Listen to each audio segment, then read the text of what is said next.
మనం ఉస్మానియా హాస్పిటల్ మార్చర్ దగ్గర ఉన్నాం. ఇక్కడ ఎవరైతే గుల్జర్ హౌస్ లో 17 మంది చనిపోయారో ఆ మృతదేహాలన్నీ ఇక్కడికి తీసుకొచ్చారు.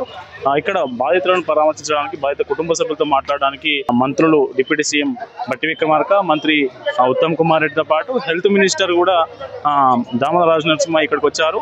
అయితే ఇక్కడ ఇప్పటి వరకు 8 మంది మృతదేహాలకు పోస్ట్ మార్టం పూర్తి చేసి వాళ్ళ బంధువులకు అప్పగించడం జరిగింది.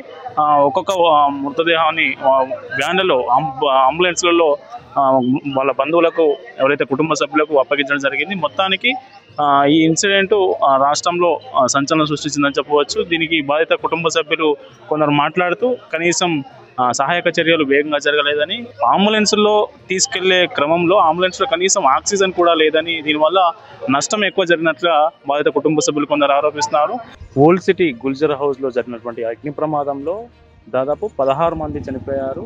క్షతగాత్రులను, ఆ మృతులను మనకు ఉస్మానియా హాస్పిటల్కి తీసుకొచ్చారు. ఉస్మానియా హాస్పిటల్లో కొంతమందికి క్షతగాత్రులు చికిత్స చేస్తుండగా చాలా మంది చనిపోయిన శవాలను, మృతదేహాలను ఇక్కడికి శవపరీక్ష నిమిత్తం తీసుకొచ్చారు. అయితే మంత్రులు, రాష్ట్ర ఆరోగ్య శాఖ మంత్రి దామోదర రాజనరసింహ, మంత్రి ఉత్తమ్ కుమార్ రెడ్డి, డిప్యూటీ సీఎం బట్టి విక్రమార్క తదితర నాయకులు ఇప్పుడే కొద్దిసేపటి క్రితం ఉస్మానియా మార్చరీకి వచ్చారు. ఇక్కడ వాళ్ళను డాక్టర్లతో మాట్లాడి వాళ్ళ బాధితులు ఎవరైతే ఉన్నారో బాధిత కుటుంబ సభ్యులను ఓదార్చారు. డాక్టర్తో మాట్లాడారు. ప్రస్తుతానికి వాళ్ళు ఉస్మానియా మార్చరీలోనే ఉన్నారు.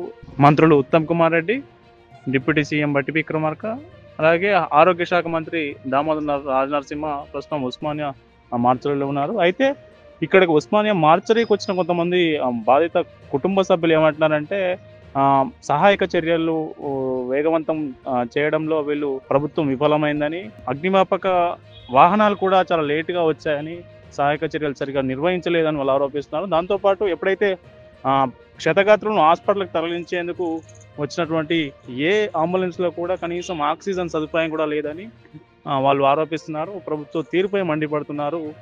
దాంతోపాటు ఈ అయితే తెల్లవారుజామున 5 నుంచి 6 గంటల మధ్యలో ఈ అగ్ని ప్రమాదం జరిగినట్టుగా తెలుస్తూ ఉంది. మొదటి భవనంలో జరిగిన ఈ అగ్ని మంటలు క్రమంగా పైకి వెళ్ళినట్లు అక్కడ బాధిత కుటుంబ సభ్యులు మనతో పాటు చెప్పారు.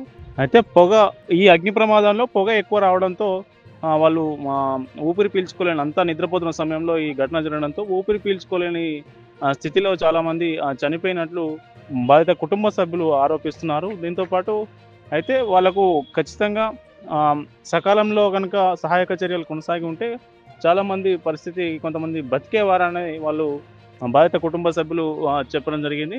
మొత్తానికి ప్రభుత్వం దీనిపై ఎట్లా రియాక్ట్ అవుతుంది, మంత్రులు బయటకు వచ్చి ఏం మాట్లాడబోతా ఉన్నారు అనేది కొంత ఉత్కంఠగా మారిందనే పరిస్థితి చెప్పవచ్చు.